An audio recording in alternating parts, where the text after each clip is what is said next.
అనంతరం శ్రీ మహాలక్ష్మికి మంత్రపూర్వకంగా ఆవాహన చేసి షోడశోపచార పూజను చేయాలి.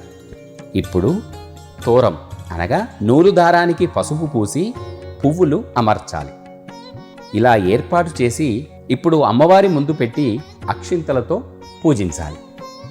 అమ్మవారిని పూజించేటప్పుడు కూడా ఆ శ్రీ మహాలక్ష్మిని ఓం శ్రీమాత్రే నమః అనే మంత్రాన్ని పఠిస్తూ అక్షింతలతో పూజించుకోవాలి. ఇప్పుడు కలవ పువ్వులు, గులాబీ పువ్వులు, అక్షింతలు వేస్తూ ఆ లక్ష్మీదేవి అష్టోత్తర శతనామాల్ని పఠించాలి. తరువాత కొబ్బరికాయ కొట్టి అమ్మవారికి నమస్కరించుకోవాలి. ఇప్పుడు అమ్మవారికి నైవేద్యం ఏదైతే భక్తి శ్రద్ధలతో చేశారో పులిహోర, వడపప్పు, పాయసం, గారెలు, బూరెలు, పానకం వంటివి నివేదించాలి.